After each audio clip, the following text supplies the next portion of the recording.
3000 auto இருக்குது செஞ்சில். 3000 ஆட்டோக்காரமே நடுத்தரவில் தான் நிற்கிறாங்க. ஆமாம், அது காரணம் ஃபுல்லாகவே மறுபடியும் திமுக ஆட்சியாக வரலாமா? ஐயா வணக்கம். தமிழில் சொல்லுங்கள். தமிழ்நாட்டில் தானே இருக்கும். தமிழ்நாட்டு தான் சொல்லுங்கள்.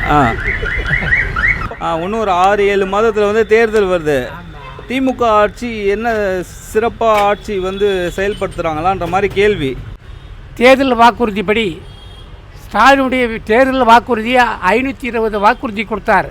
அதில் வந்து 50-60 தான் நிறைவேற்றுகிறார். நிறைவேற்றி விட்டு மீதி வாக்குறுதியெலாம் காற்றுல விட்டுங்கிறார். ஒரு ரெண்டாவது ஓட்டு வாங்குறதுக்காக பெண்களுக்கு முக்கியத்துவம் கொடுத்து மகளிர் உதவிக்குழு ஒன்று. ரெண்டாவது வந்து மகளிர் பெருமை 1000 ரூபாய் கொடுக்குறாரு ஒவ்வொரு ஓட்டுக்கு மகளிர் குழுக்கு. 2 மூணாவது லோன் கொடுக்குறாரு அந்த மகளிர் குழுக்கு. அதனால் ஓட்டு அப்படி கேட்டு வாங்குறாரு ஒழிய மக்களுக்கு ஒரு பெரிய ஒரு சீர்திருத்தமாக செய்யலை. 1. ரெண்டாவது பப்ளிசிட்டி நிறைய பண்ணுறாரு. டிவியில் மற்ற இடத்துல பப்ளிசிட்டி பண்ணுறாரு ஒழிய எங்கெங்கே திறக்கிறாரு ஒழிய அங்கெல்லாம் நிறைவேற்றுறது கிடையாது. ஒரு திட்டங்கள் நிறைவேற்ற வேண்டிய சொல்கிறாரு, திட்டங்கள் முழுவதும் நிறைவேற்றலை. திமுக ஆட்சி எப்படி சிறப்பாக இருந்ததா? சிறப்பாக இல்லை. சிறப்பாக இல்லைண்ணா. திமுக ஆட்சி எதுவுமே செய்யலை.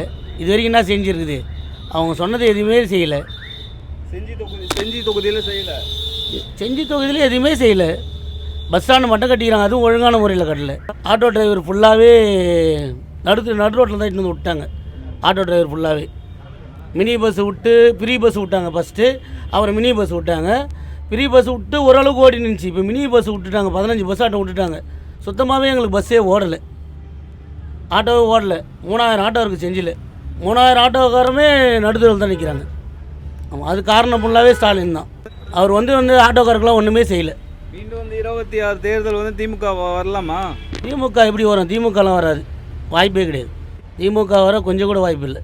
அண்ணா, திமுக ஆட்சிக்கு வந்து 4 ஆண்டு காலம் ஆயிடுச்சு. இப்போ இன்னும் 5-6 மாதத்தில் வந்து தேர்தல் வரப்போகுது. எப்படி பார்க்குறீங்க திமுக ஆட்சியை? என்னத்துக்கு சொல்ல, ஜனங்களை ஏமாத்துறதுக்காக இந்த ஆட்சி.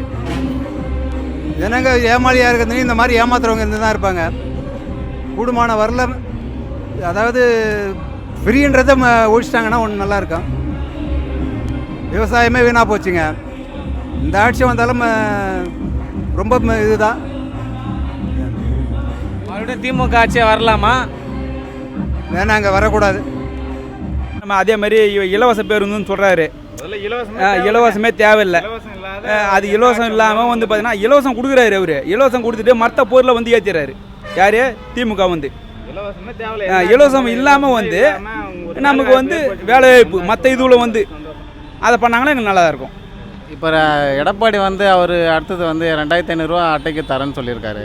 இப்போ நீங்கள் இலவசம் வேணான்றீங்க. இப்போ அவர் 2500 ரூபாய் அட்டை கொடுக்குறேன்றாரு. அப்போ நீங்கள் பொதுவான கருத்து அதுவும் தேவையில்லை தான். அது அறிவிப்பு இலவசத்தை தவிர்த்துருங்க. நல்ல வேலை வாய்ப்பு, நல்ல கல்வி கொடுங்க.